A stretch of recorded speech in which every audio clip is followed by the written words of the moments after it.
First ever factory outlet, Chandanagar, Mukunda Jewelers, opening soon. No making charges. మనం ఇప్పుడు ఒక ప్రత్యేకమైన ప్రదేశంలో ఉన్నాం. సప్త నదుల సంగమం. ఎక్కడ ప్రపంచంలో ఎక్కడ సప్త నదుల సంగమం లేదు.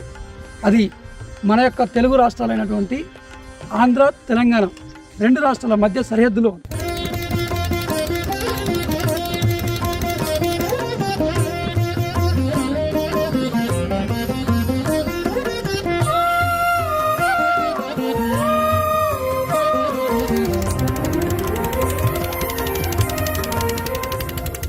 ఎనిమిది నెలలకు ఒకసారి మాత్రమే భక్తుల దర్శనార్థం ఆలయం అవతరిస్తుంది. మిగతా 8 నెలలు నదిలోనే ఉండిపోతుంది.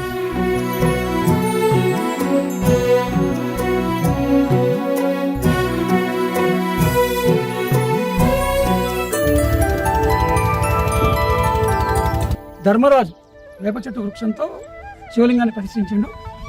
1000 సంవత్సరాల నుంచి నీళ్ళల్లో మునుగుతూ కొద్ది రోజులు భక్తులకు దర్శనమిస్తూ 1000 సంవత్సరాలు గడిచినప్పటికీ చెక్కు చెదరకుండా అలాగే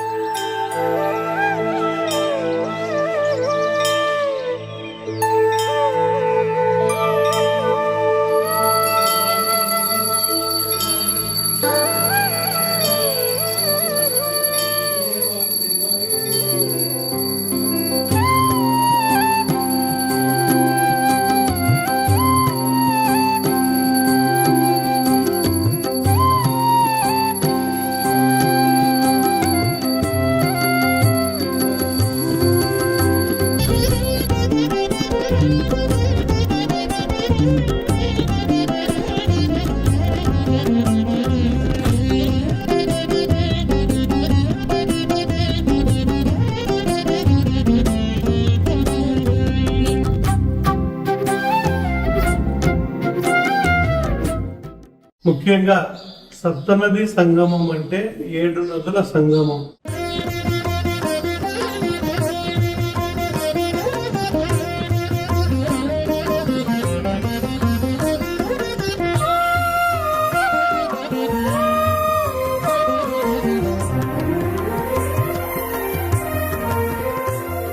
టెంపుల్ దేవస్థానం కూడా ఓపెన్ అయ్యి మేము అందరం చూసినందుకు మా అందరికీ జీవితం ధన్యమైందని మేము భావిస్తున్నాము.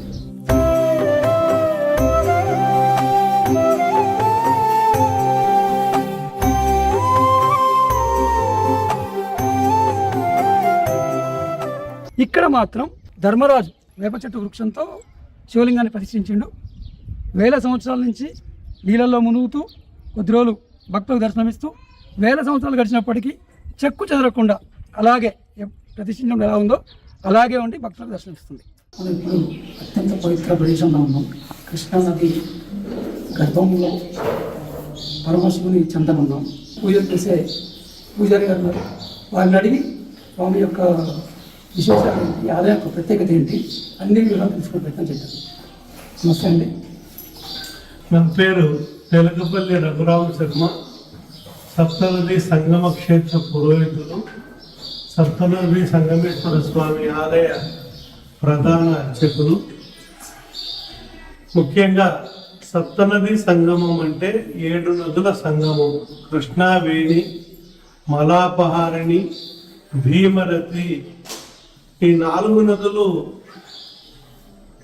ఆల్మట్టి డ్యామ్ పైన మహాబలేశ్వరం దగ్గర నుంచి ప్రారంభమై పండరీపురం దగ్గర కొన్ని నదులు ప్రారంభమై 4 నదులు ఆల్మట్టి డ్యామ్, నారాయణపూర్, జూరాల, బీచ్పల్లి మీదుగా సంగమేశ్వరం చేరుకుంటాయి.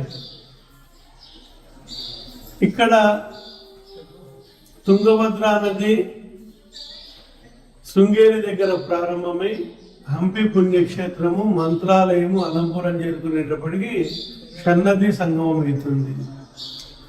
భవనాశిని నది అహోబిళంలో పుట్టి అది తూర్పున పుట్టి పడమరగా ప్రవహిస్తూ సంగమేశ్వరంలో తూర్పు నుంచి పడమరగా ప్రవహిస్తూ ఇక్కడ కలవడంతో సప్తనదుల సంగమం అయింది. సప్తనది సంగమం అనేది భారతదేశంలో ఎక్కడా లేదు.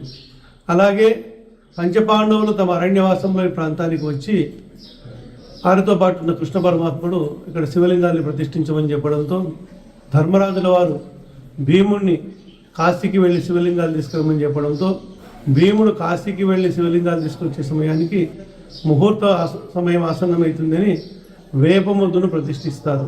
ద్వాపర యుగంలో ప్రతిష్ఠింపబడిన శివలింగమే ఈ సంగమేశ్వర స్వామి శివలింగం.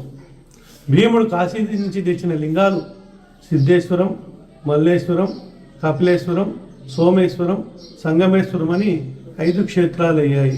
ఇక్కడ పంచపాండవులు వంటలు చేసుకున్న ప్రదేశము, ద్రౌపదీదేవి చీరారేసుకున్న ప్రదేశము, కృష్ణవేణి మాత విశ్వామిత్రుడికి వరమిచ్చిన ప్రదేశము, విశ్వామిత్రుడు తపస్సు చేసుకున్న ప్రదేశము, గాయత్రి అమ్మవారు ప్రత్యక్షమైన ప్రదేశము, అలాగే భరద్వాజ మహర్షి వచ్చిన ప్రదేశము, అలాగే ఇక్కడ శాండిల్య మహర్షి తపస్సు చేసుకొని సూర్యనారాయణ స్వామిని ప్రసన్నం చేసుకున్నాడు కాబట్టి దీనికి నివృత్తి భాస్కర క్షేత్రం అని పేరు వచ్చింది.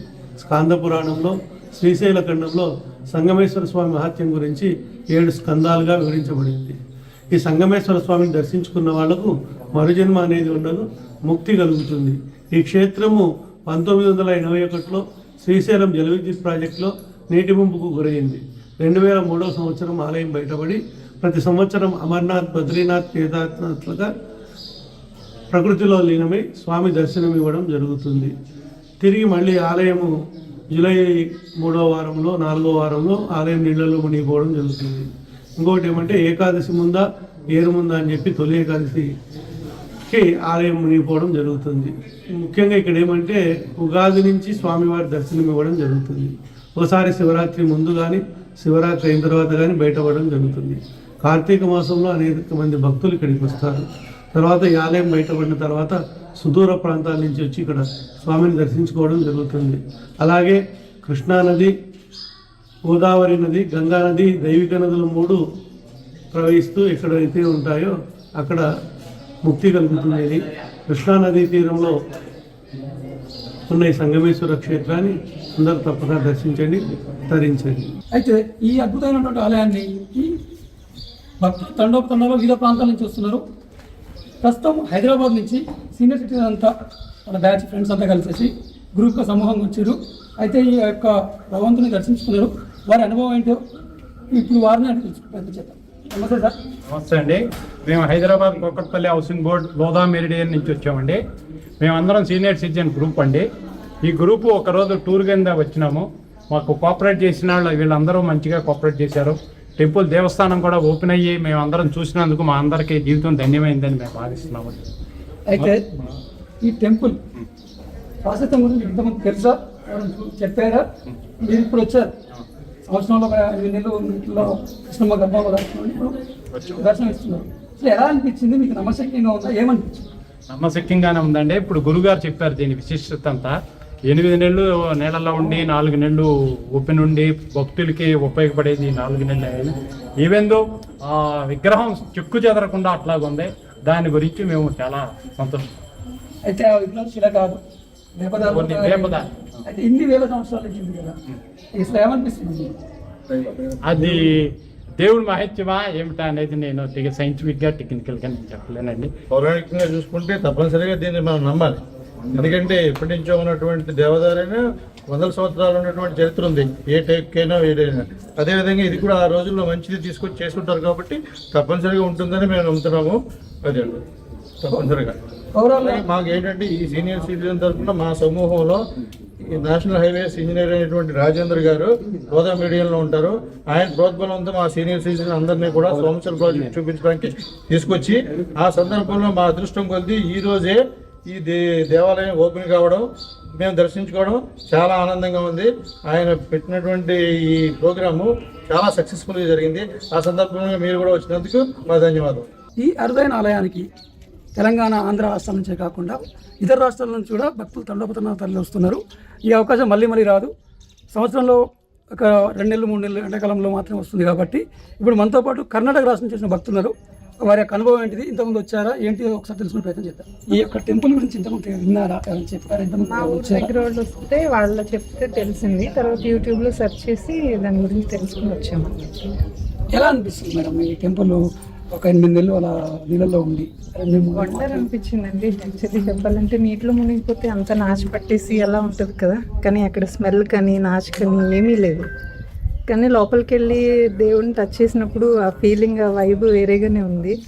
సో నాకైతే చాలా హ్యాపీ అనిపించింది. అంటే ఎక్కడ లేని విధంగా ఈ టెంపుల్లో వేపదారుతో వేప చెట్టు అద్దుతో శివలింగం అనేది చాలా ప్రత్యేకత. ఇక్కడ మీరు ఆ శివలింగం టచ్ చేసినప్పుడు ఎలా అనిపించింది? ఎన్ని వేల సంవత్సరాల నుంచి ఆ యొక్క చెట్టు శివలింగం చెప్పండి. చెట్టులాగా అనిపించలేదండి, యాక్చువల్లీ శిలలాగే అనిపించింది. అది పట్టుకున్నప్పుడు మాత్రం నాకు చాలా బాగుంది, హ్యాపీగా అనిపించింది. ఆ యొక్క అద్భుతమైన శివలింగాన్ని దర్శించుకోవడమే కాకుండా స్పర్శించుకొని వారి యొక్క అనుభూతికి లోనవుతున్నారు. మొత్తం మీద వచ్చిన ప్రతి ఒక్క భక్తులు చాలా ఆనందంతో ఇంటికి వెళ్ళి తిరుగుతున్నారు, సంభ్రమాచరణకు గురవుతున్నారు. ఈ యొక్క విశిష్టమైనటువంటి ఆలయాన్ని దర్శించుకోవడానికి కర్నూలు సిటీ నుంచి మెడికల్ స్టూడెంట్ వచ్చారు. వారి యొక్క అనుభవం ఏంటి, వాళ్ళు ఎలా ఫీల్ అవుతున్నారో అని తెలుసుకున్నారు.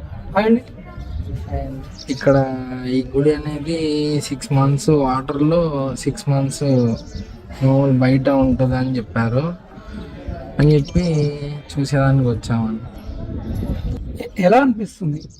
ఇప్పటి వరకు ఇక్కడ మనం నిల్చున్న ప్రాంతం మొత్తం నీటితో కప్పేసింది. ఈ కృష్ణానది గర్భంలో శివాలయం దాచుకుని ఉండడం, తర్వాత భక్తుల కోసం సంవత్సరానికి 2-3 నెలలు ఇలా దర్శనం ఇవ్వడం, ఇంతటి మహత్ అద్భుత ఆలయం, ఇటువంటి శివలింగం దర్శనం మీకు ఎలా అనిపిస్తుంది? మేము మామూలుగా బయట వాళ్ళు చెప్పినప్పుడు ముందుగా నమ్మలేదు, మేము ఇక్కడికి వచ్చి చూసినప్పుడు అది నిజమే అని మాకు కూడా అనిపిస్తుంది. ఆలయం ఎలా అనిపిస్తుంది? ఆలయంలో ఉన్నటువంటి శివలింగం అత్యంత విశిష్టమైనది, ఎక్కడ ప్రపంచంలో ఎక్కడ లేనటువంటిది వేపదారుతుంది. అంటే వేప చెట్టు చేసే శివలింగంగా చెట్టు చెప్తున్నారు. మీరు ఎప్పుడు అటువంటి శివలింగం చూసినట్టుకోవచ్చు. ఆ శివలింగాన్ని చూస్తే ఎలా అనిపించింది? అంటే అది నిజమే, అది ఫస్ట్ మేము చూసినప్పుడు నిజమా కాదా అనిపించింది. ఎట్లా అంటే ఒక వేప ముద్దతో తయారైన శివలింగము అలా నీటిలో ఉండడము అనేది ఫస్ట్ ఆశ్చర్యం. అంటే అంటే అలా నీళ్ళల్లో ఉండే మొద్దు తడిచిపోయి అలా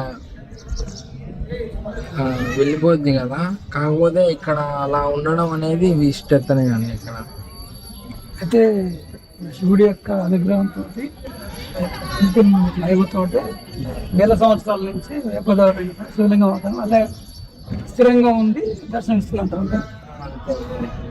ఓవరాల్గా మీకు ఏమనిపించింది? మీరు మీతో మీ తోటి స్టూడెంట్స్ కానీ పేరెంట్స్ కానీ ఇంకా భక్తులు కానీ ఏం చెప్పాల్సింది? అంటే ఇక్కడ మంచి వాతావరణం ఉంది, మంచిగా దేవుని దర్శనం చేసుకోవచ్చు. మన చుట్టుపక్కల చెప్పే వాళ్ళంతా ఇది నిజమే నమ్మొచ్చు ఇక్కడ వచ్చి మేము చూసిన దాన్ని బట్టి. అయితే ఓవరాల్గా మీకు చాలా మంచి అనిపించింది. ఈ మెడికల్ స్టూడెంట్స్ కూడా ఇందులో శివభక్తులందరూ ఈ యొక్క శివుని ఎప్పుడు దర్శించుకుందామని వెయిట్ చేస్తున్నారు. స్టూడెంట్స్ కూడా తీరిక సమయం చూసుకొని వచ్చేసి ఆ యొక్క రేర్గా దర్శనం లభించే శివుని దర్శించుకుని వెళ్తున్నారు. ఇది ఇక్కడి విశిష్టత. సంగమేశ్వరం నుంచి నాగేంద్ర చాచి.